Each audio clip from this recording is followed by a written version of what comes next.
Good morning, and welcome to the Boulder Valley Unitarian Universalist Fellowship.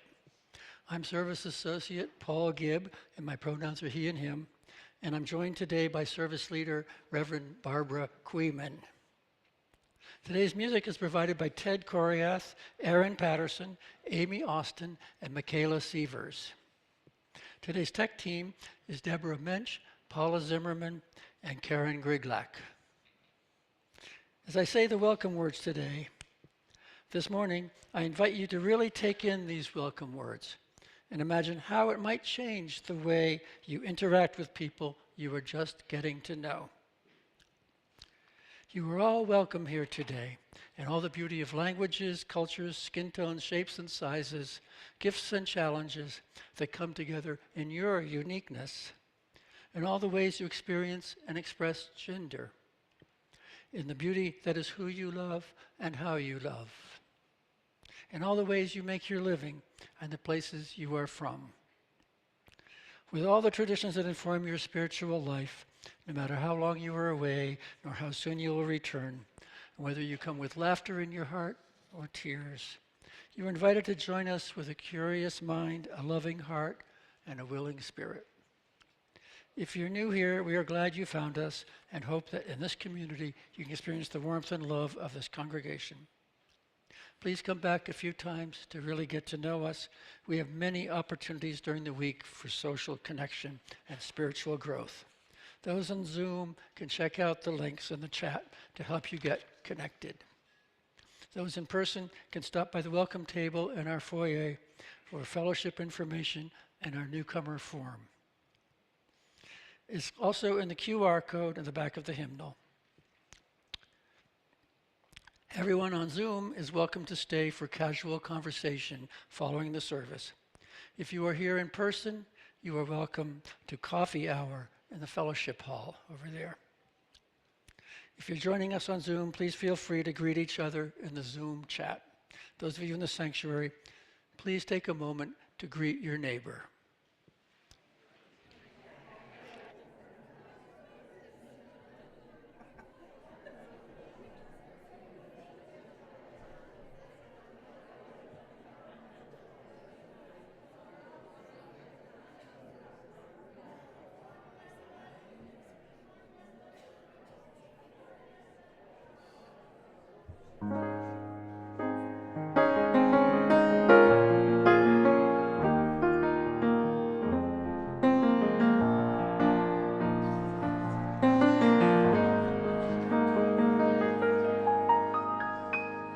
Good morning. Good morning to everyone. So good to see you in this room, online. Welcome, welcome everyone. I'm Reverend Barbara, the grateful minister of this congregation. My pronouns are she and her.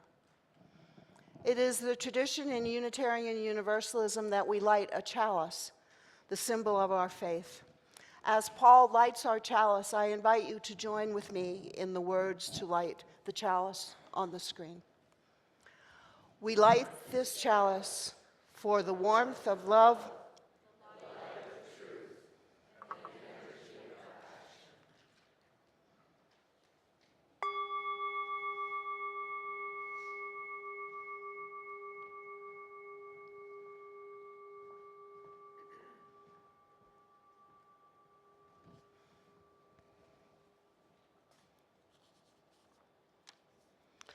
in this month with story as our worship theme. Words of the environmentalist Wendell Berry remind us of the larger story we're all part of. We clasp the hands of those who go before us and the hands of those who come after us. We enter the little circle of each other's arms and the larger circle of lovers whose hands are joined in a dance, and the larger circle of all creatures passing in and out of life, who move also in a dance to a music so subtle and so vast that no one hears it except in fragments. Come, my friends, let us worship together this morning and be glad. We begin by singing, congregational singing. It's in the Teal hymnal if you want to see the book. Words are on the screen as well. It's number 1003. Where do we come from? Which is the theme of today's service and activity after the service. Tad, do you have any particular directions for singing this hymn? As a matter of fact, I do. Well, I'm glad I asked. Yeah, thank you. We'll sing, we can rise in body and spirit. Why don't we try that? Yeah, let's do that. Or spirit. We'll sing that first line through all together twice. And then we'll all go to the second line and sing that all together twice. And then we'll sing the third line all together. Then we'll go back to the top and sing part one. Twice. Twice, right. We'll sing part one, and then you can just kind of, as I like to say, choose your own adventure. You can just hop on whatever part of the round, and we'll just keep singing it until it feels good and sung. All right, here we go.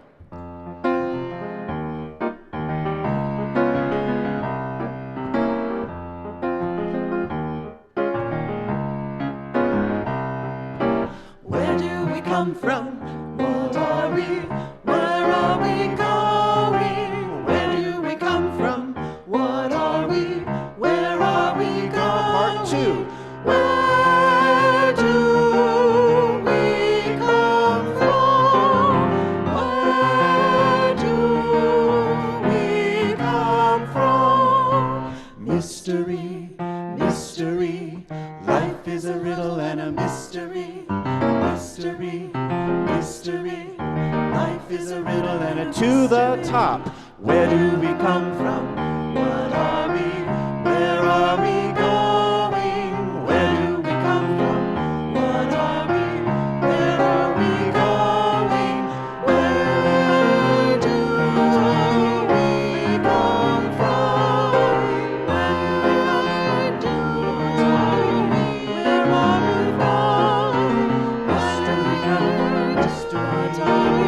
Where are we going? Where do we come from? Where do we come from? What are we? Where do we going? Where do we come from? What are we? Where are we? Keep going. Where do we come from? Where do we come from? Mystery, mystery, life is a riddle and a mystery. Mystery, mystery, life is a riddle and a last time. Where do we come from? Where are we? Where are we going? Where do we come from? What are we? Where are we going? Great.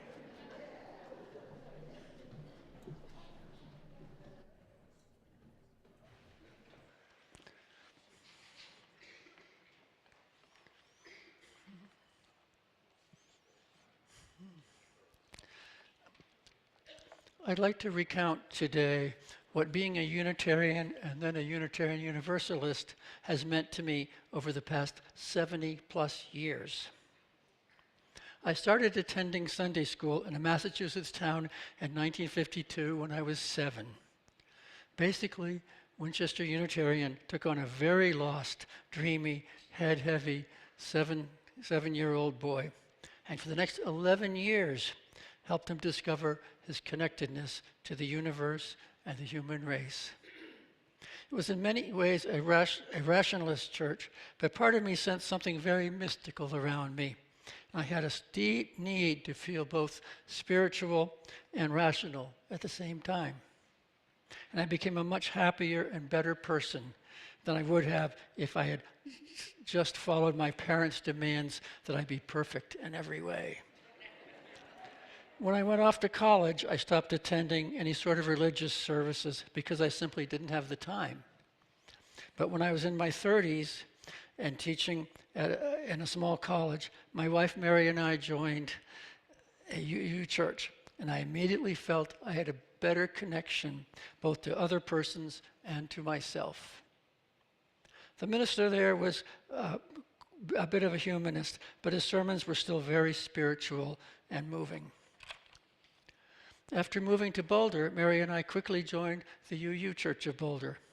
Things were a bit less rationalistic there, but I still found myself deeply moved by the Native American-based rituals we were doing at that time.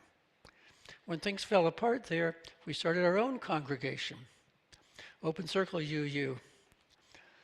But when things fell apart there in 2010, I and many others quickly came over to the Boulder Valley UU Fellowship. I'm extremely grateful to what I've received from the UU congregations I've belonged to, especially this one. I've really loved all of the Sunday services. They've given me a wonderful combination of rationality and spirituality, which is just what I need. I've also loved being part of various member groups, including a meditation group, a memoir group, a men's group, a hiking group, the choir, and the service associates. I've been in various large choral groups in the Boulder area for over 30 years now, and I made only 1 or 2 lasting friendships with any of the other singers. But in the UU churches I've attended, especially this one, I've made dozens, even hundreds of friends. I think it's because I've had time to get to know so many of you and to learn that we have so much in common. I'd like to share a little about one of the really major life-changing realizations I've made while attending a memoir group at the fellowship and also in the Sunday services here. That is the realization that every one of the bad things that ever happened to me ended up opening the door to something better and better. And I've altogether stopped being angry about my negative memories. Now I'd like to give a great big thank you to all of you here at the Boulder Valley UU Fellowship. You've made even more of a difference to me than all the other churches combined. Thank you, thank you, thank you all for being here.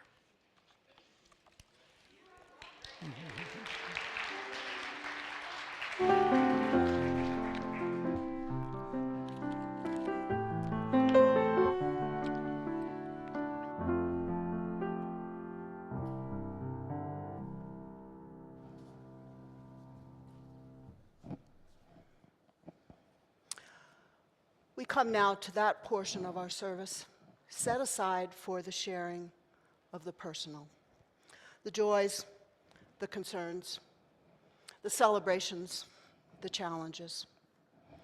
I invite you to come forward, as is our habit, to form a line on your right. Speak clearly into the mic, hold the mic directly in front of you. Please, this is for the sharing of the personal. This is not a time for announcements. This is not a time for political commentary. And please make your comments brief after the folks in the sanctuary. Then we'll turn to the folks online. I invite you to come forward for the sharing of the personal. Let us add one more stone for unspoken joys and concerns which are in the room and online at home. My friends, may we come together in some moments of prayer, meditation, and intentional focus. As we sit in a moment of contemplation, perhaps with eyes closed, perhaps through touching the hand or the arm of someone near us, and go more deeply toward that still small voice within as it continues to speak to us about all the joys and the concerns in this life. We've heard the joys of celebrating children, gathering over good food, friendship. We've heard both joys and concerns regarding the fires in California. And we've heard challenges among loved ones of those who are among us. In our wider world, Great Spirit, We send prayers, we send messages of hope. If only all of us, our thoughts, could help extinguish the fires, the devastating fires in Los Angeles. The number of homes, the number of deaths, which as I understand this morning are at 13. The number of fires, which are just barely contained. And friends, it's not only there. Let us be reminded about this area being well acquainted with fire as well, and all the implications of that reality among us. Blessings, support, financial contributions to do all we can to help. And finally, friends, we said goodbye this week to an amazing American who's gone in body, but not in spirit, and certainly not in influence. President Jimmy Carter taught us decency. He taught us character. He taught us humility. He taught us to love one another and to be devoted to our churches, our congregations, no matter the calling, no matter the faith, to be devoted and committed. So friends, let's take a few moments in silent meditation, again listening yet more deeply to that still small voice within.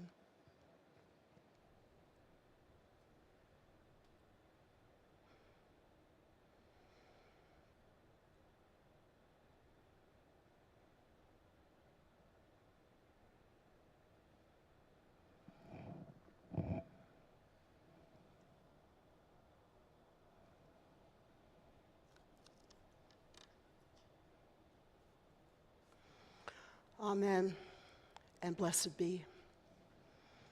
I invite you to continue your meditation as you wish, or join in singing our meditation pastoral hymn, Spirit of Life. Remain in your seats, please. The words will be on the screen.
Amen, and blessed be.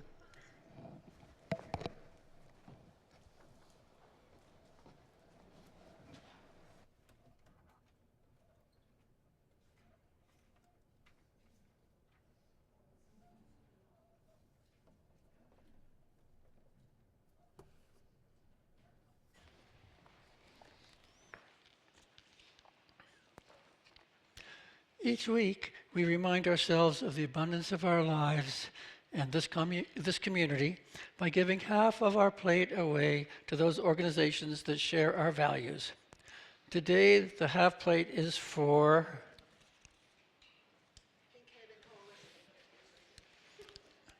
Pink Haven Coalition. And you can text your donation at the number on the screen, or if you are at the fellowship today, place a donation in the offering plate as it passes. Please give generously as you so often do.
We offer our gratitude not only for financial contributions on behalf of this congregation and the Pink Coalition, but we also offer gratitude to Tad and Aaron for their musical contributions.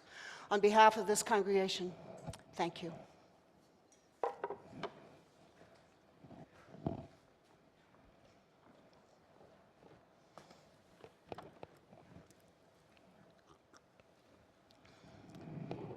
We're talking about history today. I have an excerpt from a book called Why History Matters by the American historian Gerda Lerner, who passed about 5 years ago. She had been, I consider her the matriarch of American women's studies in this country. She had been at University of Wisconsin-Madison for a number of years. She wrote this: history, a mental construct which extends human life beyond its span, can give meaning to each life and serve as a necessary anchor for us. It gives us a sense of perspective about our own lives and encourages us to transcend the infinite span of our lifetimes by identifying with the generations that came before us and measuring our own actions against the generations that will follow. Our self-representation, the way we define who we are, also takes the shape of this life story we tell. What we remember, what we stress as significant, and what we omit of our past defines our present. And since the boundaries of self-definition also delimit our hopes and aspirations, this personal history affects our future. If we see ourselves as victimized, as powerless, as overwhelmed by forces we cannot understand or control, we will choose to live cautiously, avoid conflict, and evade pain. However, if we see ourselves as loved, grounded, and powerful, we will embrace the future, live courageously, and accept challenges with confidence. Some words by Gerda Lerner. So I have a question. I wonder if you think about who you bring into this sanctuary with you on a Sunday morning, or when you enter any space, for work, for socializing, for family activities.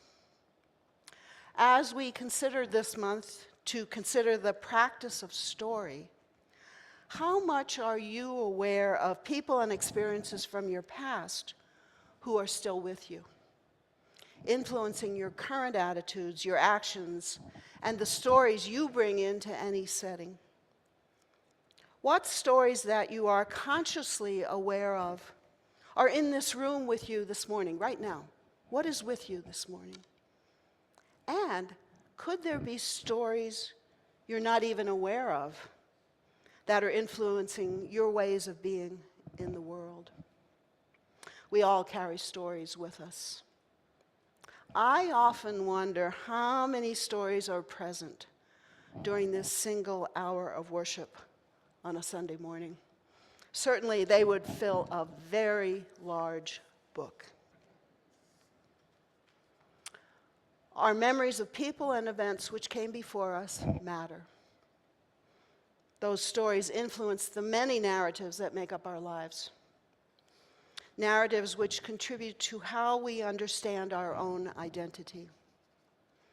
Our stories are shaped by many factors, including concrete memories of actual events, as well as general impressions and feelings about the past, perhaps that someone told us about, but we don't exactly remember ourselves. You know those stories that tend to stay in families? They're a reality to you, but you've never really experienced them.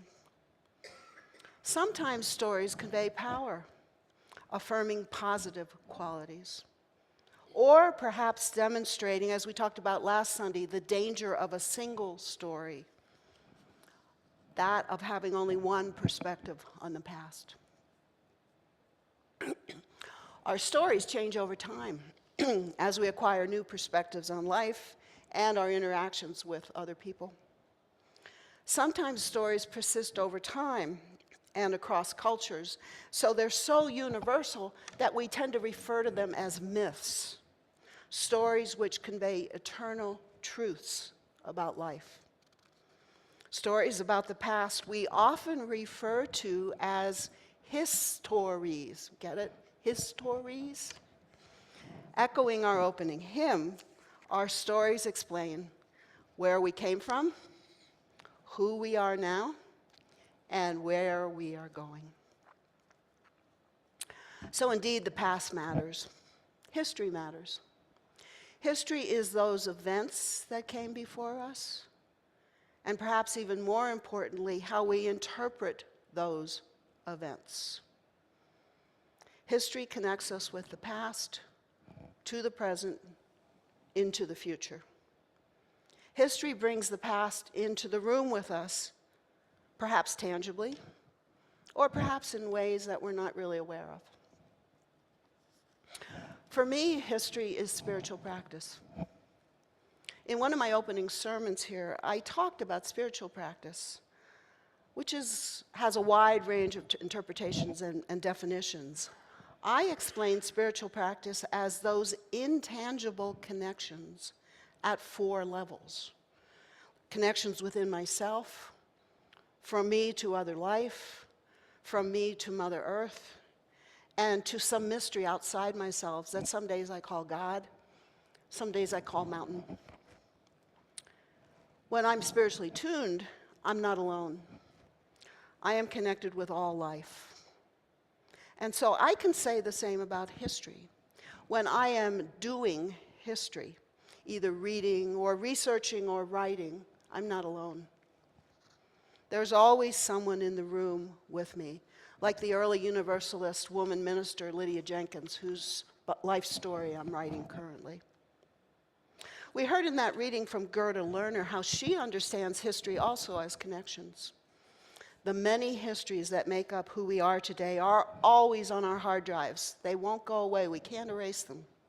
The past is always with us, whether we realize it or not. So I try to do some history every day, reading, writing, serving volunteer projects for this denomination. I encourage everyone to be historically aware as any of us can be in the context of the busyness of modern life. So perhaps during this interim ministry, there will be some opportunity to offer my Survey UU History course. There are so many fascinating people and events in our traditions, so I look forward to having some time to offer a short class. But short of a history class, let's do a brief review of UU history right here. How many of you would say you know well UU history? How many would put, on a scale of 1 to 10, how many know UU history at a 10? How about a 9? 8? 7? 6? I won't go any lower.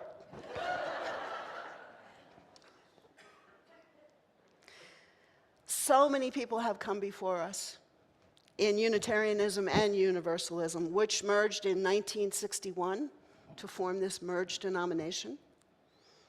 Unitarian ideas, they developed in the 16th century in Transylvania. Yes, Transylvania. And they spread around Europe. In the American colonies, many settlers held Unitarian beliefs for decades before the denomination was founded in 1825. So notice this coming General Assembly in Baltimore is the 200th birthday of Unitarianism in Baltimore, where the first Unitarian sermon was preached. Our Unitarian ancestors, I'm sure you will identify with them. They refuted Calvinists' inherent sinfulness, and they promoted salvation by character. By being good, one could be saved. In contrast, Universalism is an American religion. It was especially popular in rural areas and among the self-educated. One early Universalist preacher was John Murray, who started the first Universalist church in Gloucester, Massachusetts in 1770. Universalism was appealing. Just consider the very idea that all persons are born inherently good and could achieve salvation. That was such a refreshing idea from the hellfire and brimstone of Calvinism. Can you see how Universalist theology must have been such a great comfort in the 19th century when lifespan was not necessarily very long? I've talked with Paul Gibb. He has some Universalist ancestors who settled in Ohio, and he's been recalling that history as he's been preparing for this service. So Paul has some Universalism in his roots, as well as Unitarianism. It's also important to know your local history. So to this, I encourage everyone, as it develops, to read the history wall, which now is at the back of the sanctuary. I trust you've seen it when you've come in. So let me now review a few events in this congregation's history. Some of this is on the wall. There will be much more posted on the wall as this project goes forward. So Unitarian Universalism probably came to Boulder in the 1940s. The group, first recognized as a congregation, was formed in the late 50s, and by 1963 was included in the young denomination, the UUA, the Unitarian Universalist Association. This fellowship was chartered in 1979, And after a series of short-term ministries called Reverend Catherine Harris in 1993, who is now your minister emerita. In 2004, the congregation moved here to this site, which was a Lutheran church at the time, and Reverend Lydia Ferrante Roseberry became the second called minister in 2007. Of course, no modern historical account would be complete without mention of, yes, the COVID pandemic, and then the consequent delay in occupying this beautiful new building, which happened in 2022. And on the history timeline, you can also see the tenures of professional staff. I'm not ignoring them. There's too many to name. They're on the timeline. Beyond Unitarian Universalism here in Boulder, Unitarians and Universalists have been here in Colorado since the late 19th century. Would you have expected that? Would you have said that? I found one note that Unitarians had a brief presence in Boulder in 1883, and then they organized in Denver in 1884, which is now, these days, the First Unitarian Society. That is one of the important congregations out here in the West, historically. In Colorado Springs, an ordained minister named Eliza Tupper Wilkes organized the First Unitarian congregation in 1874. She was a member of a group that we call the Iowa Sisterhood. This is part of the historical work that I do, early women ministers who came out west to serve congregations to promote free faith in the West. Universalists also settled in Colorado. By the notes in my own library at home, my notes indicate that they came first to Longmont in 1880. And I don't know anything more about that. I have to try to dig into that. Today, there's 19 UU congregations in Colorado, most founded in the 20th century, and they're all part of the Pacific Western region of this denomination. Well, in addition to where we're coming from, what are we? From knowing about the two historical traditions, what is Unitarian Universalism today? I hear some describe it as two separate strains, intertwining threads. I actually like to think of it a bit differently. See if my metaphor works for you. Unitarian Universalism is like the waters in the rivers in Pittsburgh, Pennsylvania, where I lived for many years. My kids were born in Pittsburgh. In downtown Pittsburgh, the Allegheny and the Monongahela rivers, think of them as yellow and blue, meet and merge to form a completely new river, the Ohio. Think of it as green. Then the Ohio picks up reds and browns and purples as it flows toward the Mississippi, just as Unitarian Universalism continues to add influences from Eastern religions, earth spirituality, humanism, Judaism, and much more. We represent many traditions, and we celebrate many traditions in congregational life. So an invitation for each of us to keep on expanding our theological perspective. So how do you explain what church you go to? How do you explain this church today? What do you say? Well, a while back, elevator speeches were popular. Anybody develop an elevator speech then for UUism? Yeah. That is how you would describe this religion to a stranger in the course of a 6th-floor elevator ride. So you might say UU embraces diversity, right? Held together by a glue of respect and love. UU diversity is not only about theology. We actively defend and promote diversity in gender, sexual orientation, class, race, ableism, and so much more. UUism is based on a reasoned, human-centered approach to religious searching. UU is covenantal, not creedal. Individuals are connected by how they act together, not what they believe together.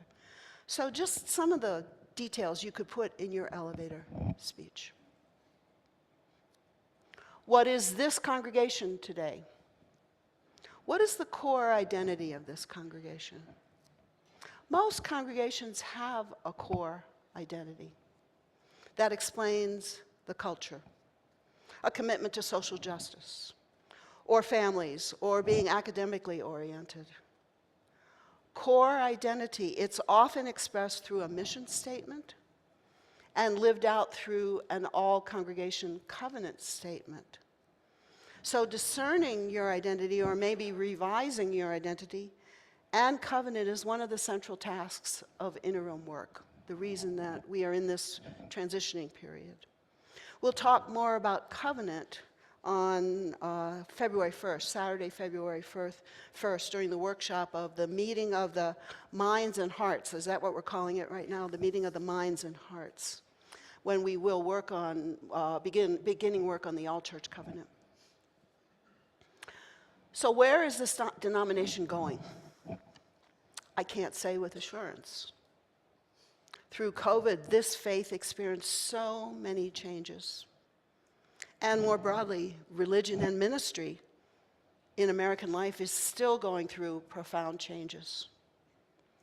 I can offer some hopes for Unitarian Universalism. I hope it continues to encourage personal spiritual growth. I hope all UUs continue to learn more history. I hope UUs continue to be known in our community as beacons of welcoming and diversity, no matter how you self-identify or whom you love. I hope we continue to stand on the side of love and justice, known as a church which counters oppression and actively centers the margins. I hope we stand firm together through Inauguration Day, yes, friends, 9 days from now, 8 days from now, and in the days after. We stand firm in community. I hope we continue the UUA program called Widening the Circle of Concern, our call to be anti-racist, AR, anti-oppressive, AO, and multicultural, MC, AR, AO, MC. I also hope UU membership grows, not because we want more people to do the work and pay the bills, but because the liberal values of this faith are good for this world, and this world needs these values more than ever right now.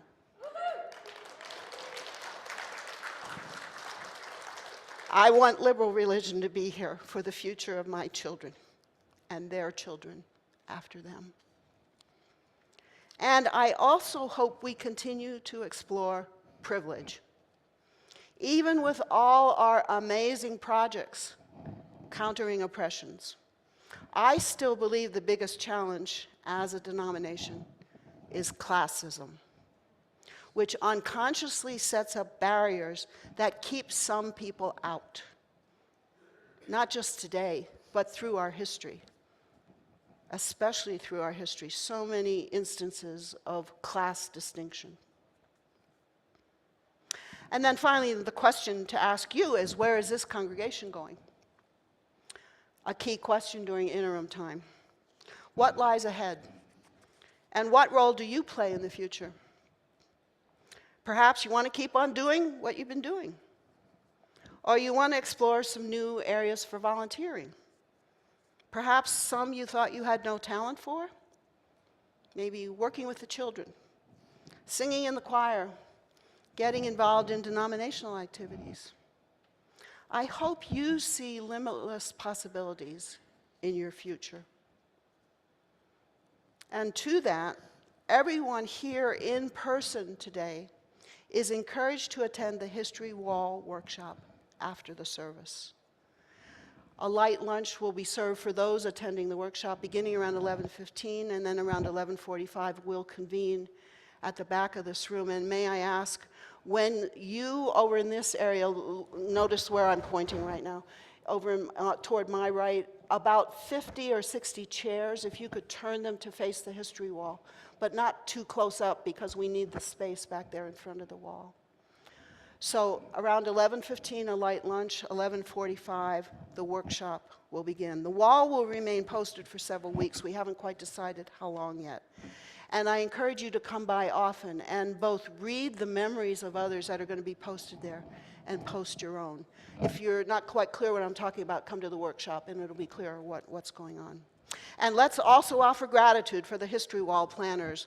The artistes among us this morning, Nicolette Toussaint and Ani Liggett for designing the wall. And then the transition team, which does so much for this congregation, and I'm so grateful. Rosemary Arp, Wendy Highsmith, Sarah Kowalczyk, Sandra McKenzie, Millie Montgomery, and Natalie Parker. The more we know about where we've been, the better we can claim the present and influence the future. I call each of you to identify a few Unitarians and Universalists of the past. Find someone to bring into the room with you when you come here. Find historical events that make you proud of your identity. And here's a teaser, friends. Look ahead to the year 2029, the 50th anniversary of this congregation. An excellent year to write a 50-year history of this congregation. May we each own our past and our future, the anxiety, the anticipation, the hope, the potential. As we envision a future that will be the present sooner than we can believe, may we be filled with knowledge of where we've come from, discernment of what we are now, and hope for the future. May all this, my friends, be so.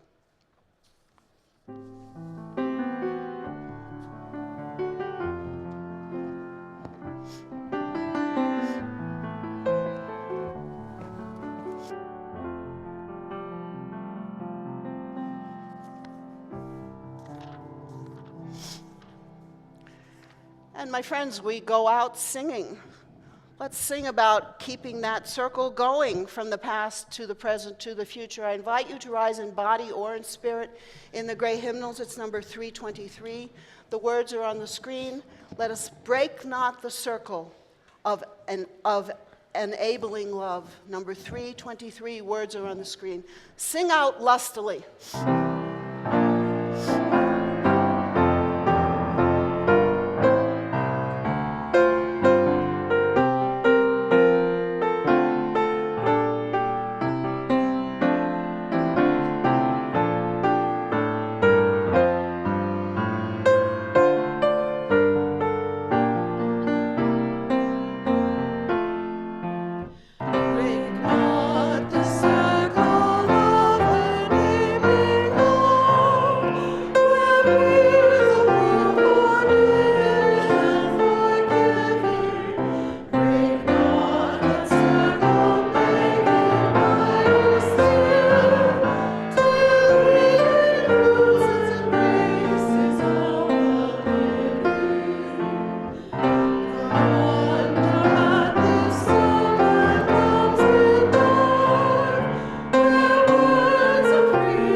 As we extinguish our chalice, I invite you to join in the words for the chalice extinguishing.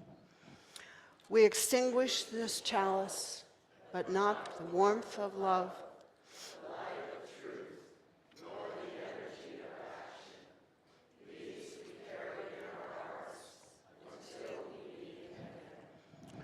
As you wish, you may want to reach out and touch the hand, the arm, or the spirit of someone near you.